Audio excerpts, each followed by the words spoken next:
Hey guys, Genocide here with another review. This time I'll be reviewing the LVUR13 Kamen Rider Genm Zombie Gamer from Kamen Rider Ex-Aid. This is Kamen Rider Genm's level 10 form in figure form.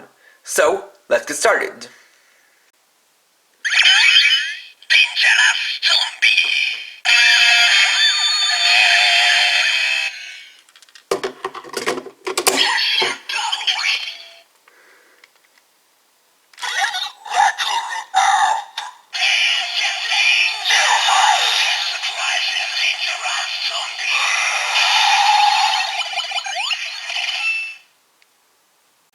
So, here we have Kamen Rider Genm Zombie Gamer level X. As you can see, he has a vastly different design from his original level 2 form. Starting off with the head, you can see that while part of the hair is the same, a couple of strands are covered up in white and are slightly curved upwards. Going down to the face, you can see that the color of the goggles have now turned red and is partially broken, revealing a blue eye underneath. You can see that the mouth is now covered with this kind of respirator or life support system. It's now connected to the back of the head with a cable. Going down to the body, you can see that the form is primarily white and black. You can see for the chest plate, the rider gauge section is at 0. It's also turned red and cracked, with half of it being covered by this part over here. So he's got asymmetrical shoulders, with one being spiked, and the other having this bolt going into it. He's got this very patchy look to him, as far as the general pattern of the suit goes.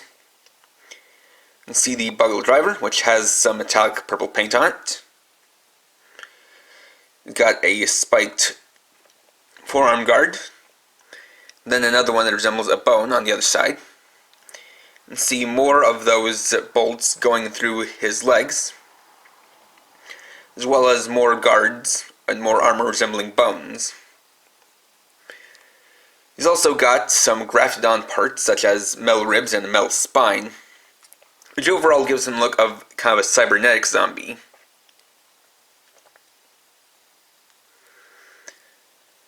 Articulation wise, still got a ball joint head. Arms rotate 360 degrees. Go in and out.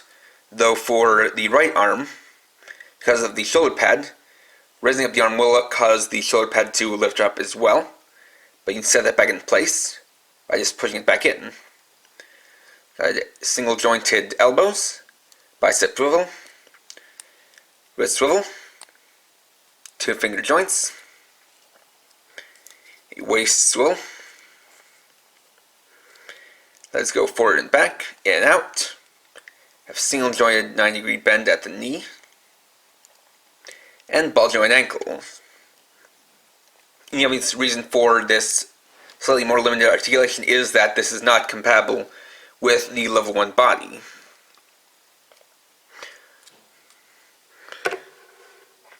For a comparison, here is Kamen Rider Genm Action Gamer level 2. You can definitely see quite the difference in terms of the design. And you also see that another clue that this isn't compatible with that level 1 body is that he no longer has a level 1 face on his back. But definitely looks like this rider has kind of been destroyed and then put back together again.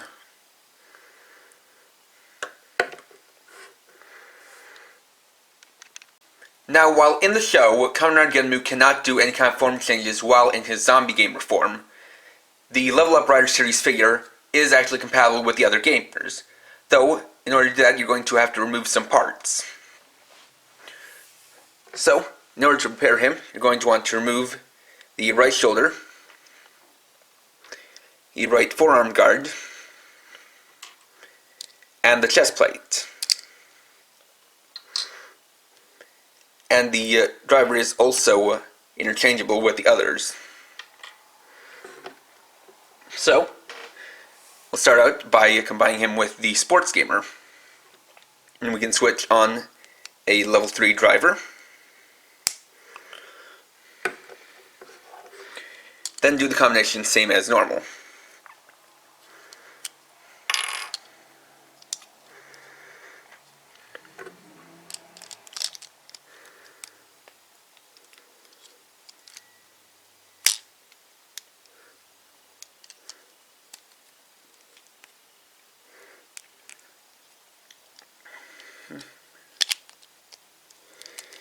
And it is a little bit tricky because of the way the figure is designed.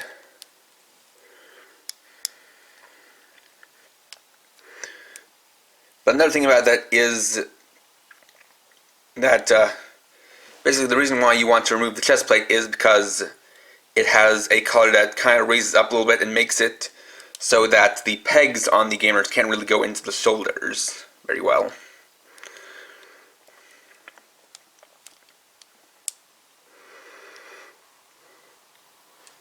And I guess in the case of this form, you can put back on the forearm guard.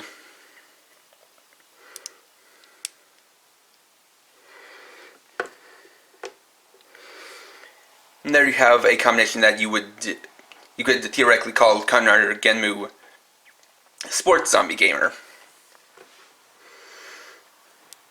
As you can see, it is a little bit odd looking just because of the way it does go over, but it doesn't quite look right. And it doesn't really help that the bolt here is now removable, so this shoulder peg doesn't really go in very well. But this does show that he is compatible with the other gamers in the LVUR13 series, so I'll show you him combined with the rest of them. Next we have a hypothetical robot zombie gamer form. This one is an alright combination. You can see the face guard does line up pretty well. There isn't too much articulation hindered. The one flaw is that because of the way it's engineered, the peg on the robot arm doesn't stick in very well. So it is rather loose, but it still does fit, and because of the wider chest plate, it does cover up, or better cover up, the fact that the original chest plate is removed. Next we have his hypothetical Beat Zombie Gamer form. And this one doesn't work quite as well.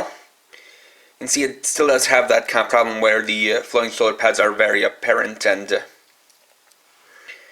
while the little turntable set does fit better on the arms, the faceplate doesn't look quite so good on the face here, mainly because you've got kind of two visors, so it makes it so that only one of the eyes is really visible, but still pretty obscured. Next we have a hypothetical combat zombie gamer. I think this one works a little bit better, as the design aesthetic of the comic gamer definitely does seem to flow pretty well with the general aesthetic of the zombie gamer form. And you can see that the visor looks pretty nice on the zombie gamer head.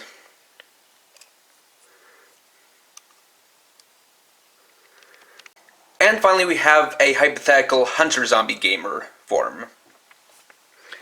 Now this form definitely looks better than Genmu's hunter action gamer form, since it's not black on black. This is definitely the hardest form for this figure to pull off physically, due mainly in part to the way it's molded. While the arm armor goes pretty well on the left arm, it doesn't work quite so, or rather with the right arm, it doesn't work quite so well with the left arm since it has that bolt on the shoulder. And for the legs, it's impossible to get them fully on because of the bolts as well, so you basically just have to wedge them in there with these gaps on the sides. But it definitely does have a look to it that does stand out and looks pretty good. Just not quite ideal. And there we go. Overall, Genm Zombie Gamer is an interesting, if not flawed, figure. While it does look pretty nice, it doesn't really do much on its own, except posing. And it doesn't really include any weapons, so if you want to give it any kind of accessories, you'd have to pull them from other sets. And while it is nice that this figure is compatible with the other gamers from the line, those forms are not possible in the show, and how well they work will vary from person to person. If you're looking for a Genm Zombie Gamer form that is consistent with your other Level Up Brother series figures, then I definitely recommend picking this up. But if you're looking for a really high quality, well articulated figure of this form, I would say perhaps wait until an eventual SH release. So, next time I'll be doing the Deluxe Sasori Voyager and Deluxe Washi Voyager. Thanks for watching. If you enjoyed this review, please like and or comment, and subscribe to keep up with my latest videos. And for now, this is Graaaaargh writing off.